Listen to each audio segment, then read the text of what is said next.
High everyone, welcome to Mathematized. আশা করি প্রত্যেকে ভালো আছো।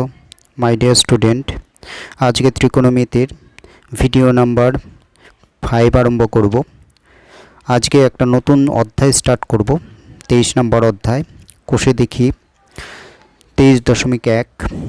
এই চ্যাপ্টারের প্রথমে কিছু সূত্র আমরা শিখব। সেই সূত্রগুলোর ওপর বেস করে ত্রিকোণমিতিটা কিন্তু এগোতে থাকবে। এবার পরবর্তী চ্যাপ্টারে যতগুলো অঙ্কগুলো করব তাতে কিন্তু আজকে শেখা সূত্রগুলোকে কাজে লাগিয়েই অঙ্কগুলো করতে হবে। ফলে আজকের সূত্রগুলো কিন্তু ভীষণ ইম্পর্টেন্ট। ফলে আমি যদি বলি তাহলে ত্রিকোণমিতির ভিডিও যতগুলো ইম্পর্টেন্ট হতে যাচ্ছে তার মধ্যে এই ভিডিওটা সবচেয়ে বেশি ইম্পর্টেন্ট। ফলে তোমরা মনোযোগ দিয়ে দেখো। আর তোমরা প্রথমবার আমার চ্যানেলটা যারা দেখছো তারা অবশ্যই চ্যানেলটাকে সাবস্ক্রাইব করো, লাইক করো, শেয়ার করো এবং বন্ধুবান্ধবদের মধ্যে শেয়ার করো। আর যারা অলরেডি চ্যানেলটাকে সাবস্ক্রাইব করেছো তাদের ধন্যবাদ। ভিডিওগুলো দেখতে আরম্ভ করো। চলো আজকের ভিডিও স্টার্ট করি। আজকের ভিডিওতে আমরা শিখব বেসিক কিছু জিনিস। সেটা হচ্ছে ত্রিকোণমিতিক অনুপাত, ত্রিকোণমিতিক মানের সীমা, তাদের পারস্পরিক সম্পর্ক, বিশেষ কিছু দ্রষ্টব্য, এইসব নিয়ে আমাদের আজকের ভিডিওটা হতে যাচ্ছে। চলো শুরু করি। ত্রিকোণমিতিক অনুপাত। প্রথমে শিখব একটি ধনাত্মক সূক্ষ্মকোণের ত্রিকোণমিতিক অনুপাত বলতে কি বোঝায়। তো ছবিতে দেখতে পাচ্ছ ABC একটি সমকোণী ত্রিভুজ। ABC একটি সমকোণী ত্রিভুজ। এই সমকোণী ত্রিভুজের বি কোণ হচ্ছে 90 ডিগ্রি, অর্থাৎ সমকোণ। আর তাহলে সমকোণী ত্রিভুজ ABC কোণ বি 90 ডিগ্রি। আর এই কোণটা একটা পরিমাপ ধরে নিলাম থিটা। এই কোণের পরিমাপ হচ্ছে থিটা। তাহলে কোণ এ ইকুয়াল টু থিটা যদি হয় তাহলে এ কোণের বিপরীত বাহুকে আমরা লম্ব বলবো। অর্থাৎ যে কোণটার পরিমাপ আমরা থিটা ধরছি, থিটা কোণের বিপরীত বাহু হচ্ছে লম্ব। আর এই এ কোণের সংলগ্ন বাহুটা AB, একে আমরা বলি ভূমি। আর 90 ডিগ্রি কোণের বিপরীত বাহু AC, এটা হচ্ছে অতিভুজ। ঠিক আছে, অর্থাৎ AC হচ্ছে অতিভুজ, 90 ডিগ্রি কোণের বিপরীত বাহু। আর থিটা কোণের বিপরীত বাহু সবসময় লম্ব হবে। আর থিটার সাথে যে বাহুটা যুক্ত আছে সেটাকে আমরা ভূমি বলবো। এই হচ্ছে আমাদের কনসেপ্ট। এবার দেখো ত্রিকোণমিতিক অনুপাতগুলির সংজ্ঞা এভাবে আমরা নিম্নরূপে দিয়েছি। সংজ্ঞাগুলো ভালো করে একটু দেখতে হবে। দেখো প্রথমে হচ্ছে সাইন থিটা, একে আমরা বলি সাইন থিটা। ঠিক আছে, এই সাইন থিটা মানে হচ্ছে SINE সাইন থিটা। এখানে সংক্ষেপে আমরা এইভাবে লিখি SIN theta, sine theta. Sine theta মানে হচ্ছে লম্ব বাই অতিভুজ, লম্ব বাই অতিভুজ।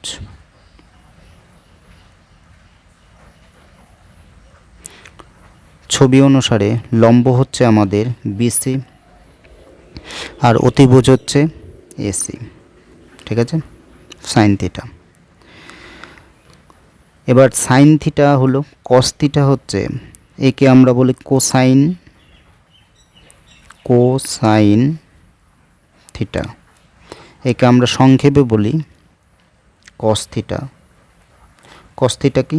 কস থিটা হচ্ছে ভূমি বাই অতিভুজ, ভূমি বাই অতিভুজ।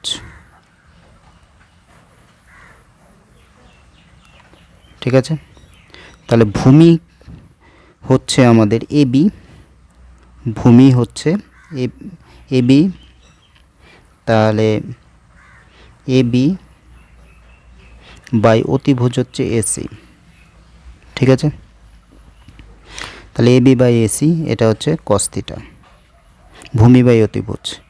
এরপরে কোণানুপাতটা হচ্ছে ট্যানজেন্ট, ট্যানজেন্ট একে আমরা সংক্ষেপে বলি ট্যান থিটা। এইটা হচ্ছে লম্ব বাই ভূমি। এক্ষেত্রে ছবি থেকে লম্ব দেখতে পাচ্ছি আমরা বিসি, আর ভূমি হচ্ছে এবি। নেক্সট হচ্ছে কোট্যানজেন্ট, কোট্যানজেন্ট থিটা একে সংক্ষেপে বলি আমরা কট থিটা, সিওটি কট থিটা। এই হচ্ছে ভূমি বাই লম্ব, অর্থাৎ ভূমি হচ্ছে আমাদের এবি, লম্ব হচ্ছে BC, AB by BC. Next হচ্ছে সেকেন্ড থিটা, সেকেন্ড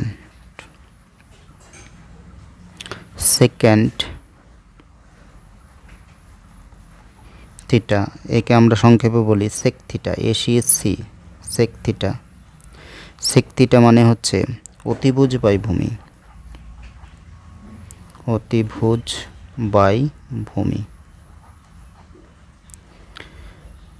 অতিভুজ হচ্ছে এক্ষেত্রে আমাদের এসি, আর ভূমি হচ্ছে এবি।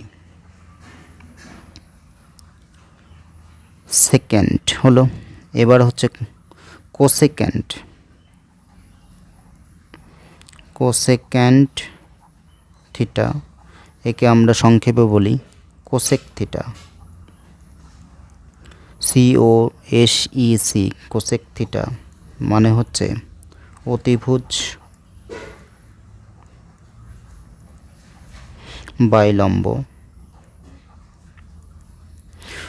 অতিভুজ হচ্ছে এসি, লম্ব হচ্ছে আমাদের বিসি। তাহলে এখানে যে কোণানুপাতগুলো পেলাম সেই কোণানুপাতগুলো একদম মুখস্থ রাখতে হবে। তারপর থেকে পরবর্তী ত্রিকোণমিতিতে যতগুলো চ্যাপ্টার আছে সব অঙ্কগুলোই এর ওপর বেস করে হবে। তাহলে সাইন থিটা মানে হচ্ছে লম্ব বাই অতিভুজ, সাইন থিটা। কস থিটা মানে হচ্ছে ভূমি বাই অতিভুজ, ট্যান থিটা লম্ব বাই ভূমি, কট থিটা ভূমি বাই লম্ব, সেক থিটা অতিভুজ বাই ভূমি, কোসেক থিটা অতিভুজ বাই লম্ব। ঠিক আছে, এবার একে আমি সংক্ষেপে বোঝানোর জন্য পাশাপাশি একটা তালিকা তৈরি করে দিচ্ছি। যেমন তোমরা দেখতে পারবে যে এখানে তিনটা কোণের কোণানুপাত এবং বাকি তিনটা কোণের কোণানুপাত পরস্পর অন্যান্য হয়, সেই জিনিসটাকে আমি পাশাপাশি লিখে দেখাচ্ছি।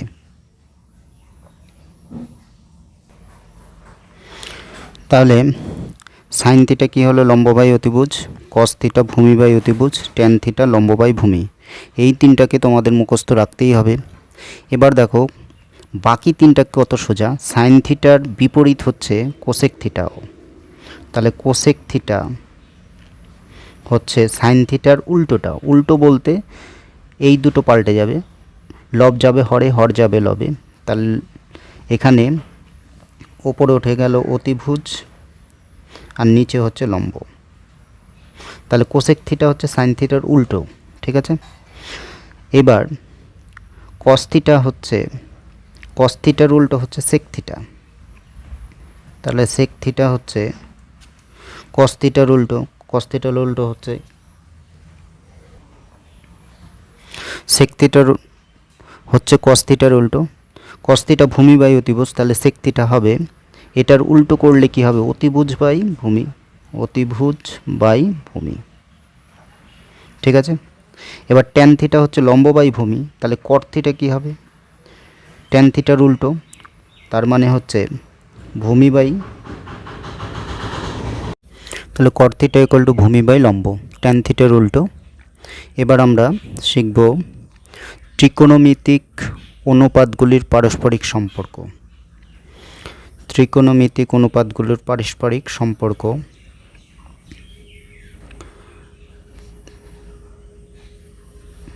পারস্পরিক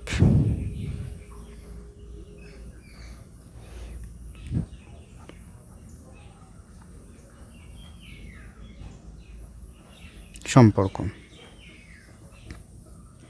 দেখো একটা বিষয় দেখো, সাইন থিটা ইকুয়াল টু,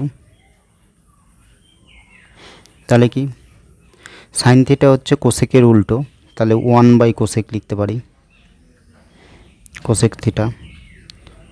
একই রকমভাবে কোসেক থিটা তাহলে সাইন থিটার উল্টো, তাহলে cosec theta equal to one by sine theta, উল্টো মানে 1/, অন্যান্য, ঠিক আছে।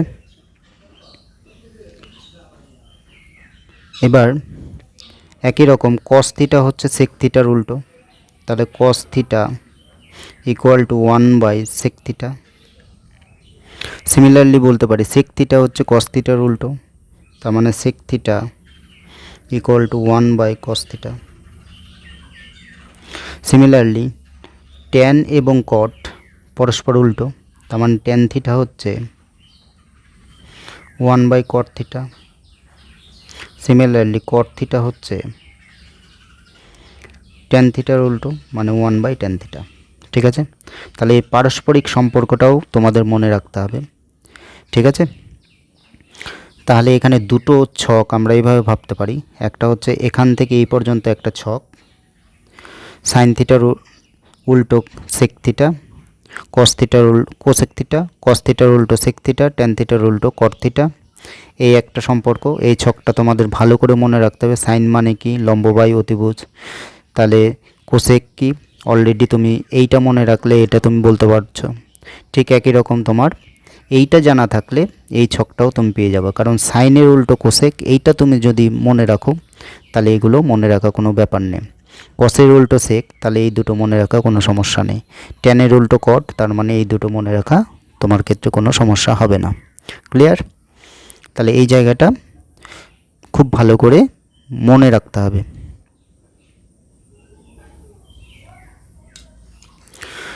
নেক্সট আমরা শিখব ত্রিকোণমিতিক অনুপাতের মানের সীমা। দেখো আমাদের ছবিতে দেখো, যেহেতু থিটা একটি ধনাত্মক সূক্ষ্মকোণ, তাহলে লম্বভূমি এবং অতিভুজগুলো সবসময় ধনাত্মক হবে। তাহলে এই ত্রিভুজের ক্ষেত্রে লম্ব ধনাত্মক অর্থাৎ নেগেটিভ নয়, ভূমিও ধনাত্মক নেগেটিভ নয়, অতিভুজও ধনাত্মক নেগেটিভ হতে পারে না। তার মানে লম্ব, ভূমি এবং অতিভুজ এই তিনটাই পরস্পর কি হবে না, ধনাত্মক হবে, ঠিক আছে। তাহলে একটি সমকোণী ত্রিভুজের লম্ব এবং ভূমি ক্ষেত্রে একটা সম্পর্ক জানি, লম্বর চাইতে অতিভুজ সবসময় বড়, লম্বর চাইতে অতিভুজ কি হবে, সবসময় বড়। তাহলে আমরা একটু লিখে নিই, অতিভুজ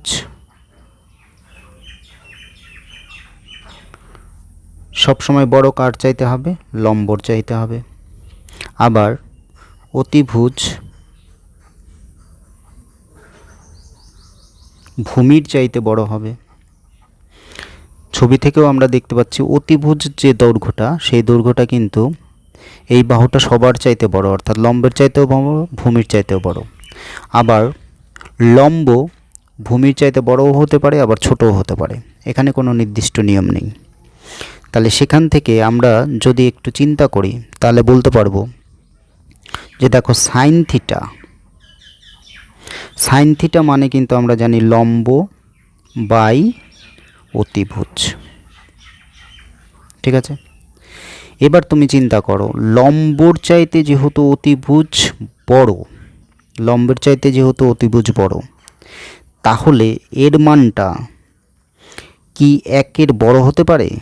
অবশ্যই না, তাহলে একের ছোট হতে পারে। তাহলে এর মান কিন্তু একের ছোট হতে পারে। তর্কের খাতিরে বলতে পারি লম্ব এবং ভূমি সমান, যখন সমান হবে তখন একের সমান হয়ে যাবে, তাহলে সাইন থিটার সর্বোচ্চ মান হবে 1, ঠিক আছে। আবার দেখো কি করে হলো এটা, যেহেতু লম্বের চাইতে অতিভুজ বড়, তাহলে লব হরের চাইতে যদি ছোট হয়, অর্থাৎ লবের চাইতে হর যদি বড় হয়, সেক্ষেত্রে ভাগফলটা কী হবে, একের চাইতে ছোট। ঠিক আছে। আবার যদি লব হর দুটোই সমান হয়ে যায়, যেটা হওয়ার পসিবিলিটি আছে আমাদের, তাহলে কি হবে না, আমাদের এক হবে। সেই যুক্তি থেকে আমরা বলতে পারি সাইন থিটার মান কিন্তু একের সমান অথবা ছোট।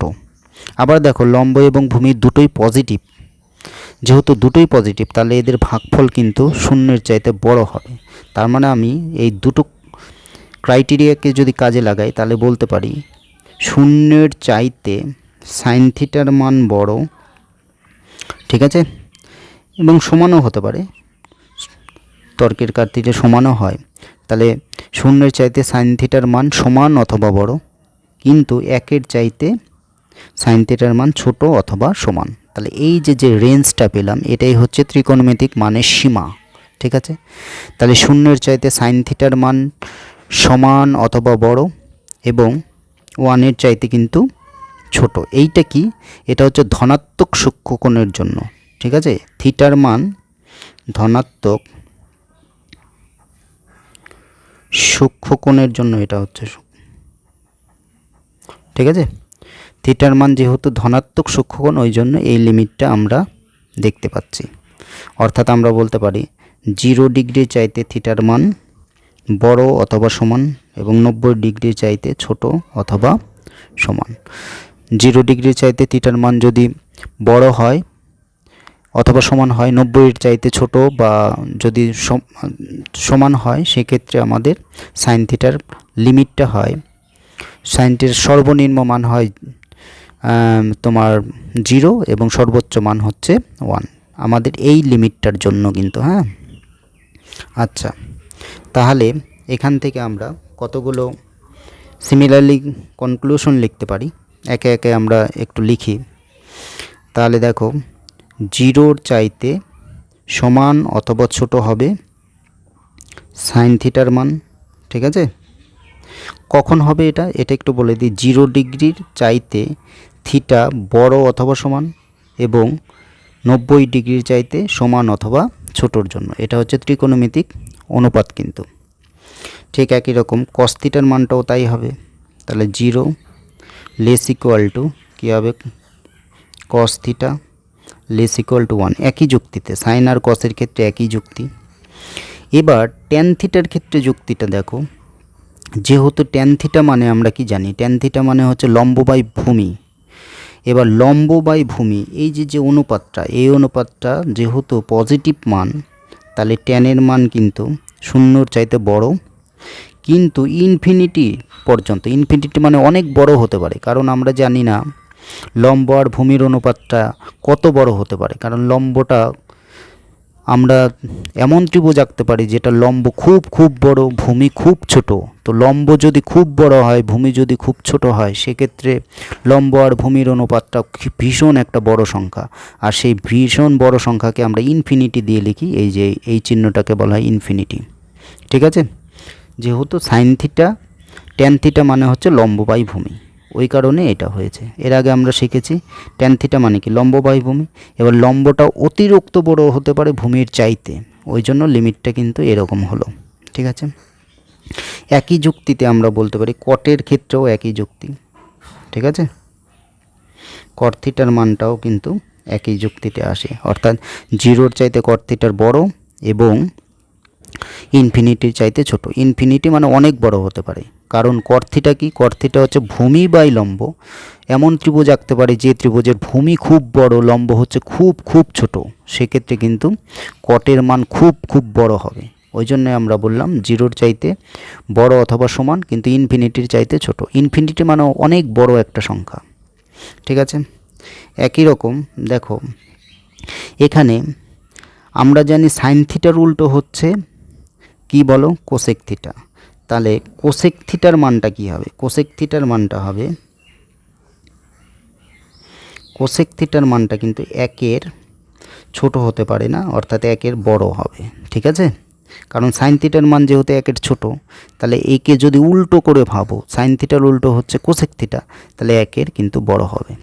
বা এইভাবেও ভাবতে পারো, সাইন মানে লম্ব বাই অতিভুজ, তার লম্বের চাইতে অতিভুজ বড়, তাই না? তাহলে এই ভাগফলটা কি 1-এর ছোট। তাহলে কোসেক কি হবে? কোসেক হচ্ছে সাইনের উল্টো, মানে অতিভুজ বাই লম্ব। কোসেক হবে অতিভুজ বাই লম্ব। লম্বের চাইতে যেহেতু সবসময় অতিভুজ বড়, তাহলে কারণটা লিখে দিই, যেহেতু অতিভুজ বড় লম্বের চাইতে। এই কারণে কিন্তু যেহেতু অতিভুজ বাই লম্ব, লব যেহেতু হরের চাইতে বড়, ওই জন্য এটা হলো। সিমিলারলি এখানে দেখো সেক থিটার মান এটাও কিন্তু 1-এর বড় হবে। ঠিক আছে, এবার ভীষণ ইম্পর্ট্যান্ট বিশেষ দ্রষ্টব্য একটু শিখব, এটা মনে রাখার বিষয়। ধরো অনেকেই ভুল করে কনসেপ্টে, একটু মাথায় রাখতে হবে। যেমন সাইন থিটা তার যদি স্কোয়ার লিখো, তাহলে এইটাকে আমরা লিখতে পারি সাইন স্কোয়ার থিটা। ঠিক আছে, তাহলে সাইন স্কোয়ার থিটা এইটা যা, এই স্কোয়ারটা কিন্তু থিটার ঠিক আগে চলে আসে। ঠিক আছে, ঠিক একই রকমভাবে আমরা বলতে পারি সাইন অফ কিউব থিটা, ঠিক আছে, ইকুয়াল টু আমরা লিখতে পারি সাইন কিউব থিটা। এরকম করে হবে প্রত্যেকটা কোণানুপাতের ক্ষেত্রে হবে, কসের ক্ষেত্রে হবে কস স্কোয়ার থিটা, মানে হচ্ছে আমরা এইভাবে লিখতে পারি। ঠিক আছে, এখানে আর একটা বিষয় বলে দিই, যে সাইন স্কোয়ার থিটা অনেকে কি করে, এইটাকে এরকম লেখে সাইন 2 থিটা লেখে। এইটা আর এটা কিন্তু এক নয়, এটা ভালো করে মাথায় রাখতে হবে। তাহলে সাইন স্কোয়ার থিটা এটা কিন্তু সাইন 2 থিটা, অর্থাৎ সাইন স্কোয়ার করতে হচ্ছে আর এখানে সাইন 2 করতে হচ্ছে। তাহলে এইটা আর এটা কিন্তু আলাদা, মাথায় রাখতে হবে। প্রত্যেকটা কোণানুপাতের ক্ষেত্রেই এটা মাথায় রাখতে হবে। ঠিক আছে, আচ্ছা, তাহলে আজকের দিনে যে সূত্রগুলো শিখলাম সেই সূত্রগুলো অবশ্যই তোমরা মুখস্থ করবে। নেক্সট দিন আমরা পরের ভিডিওতে আমরা কষে দেখি যে চ্যাপ্টারের অঙ্ক আছে, কষে দেখি 23.1, সেই চ্যাপ্টারের অঙ্কগুলো আমরা অবশ্যই করব। আর এই সূত্রগুলো তার জন্য মনে রাখা দরকার। আজকে আর অঙ্ক করছি না, কারণ সূত্রগুলো তোমাদের মুখস্থ রাখা বেশি দরকার। তাহলে আজকের মতো ভিডিও স্টপ করব, পরবর্তী ভিডিও দেখার আমন্ত্রণ রইল। আজকের মতো সাইনিং অফ।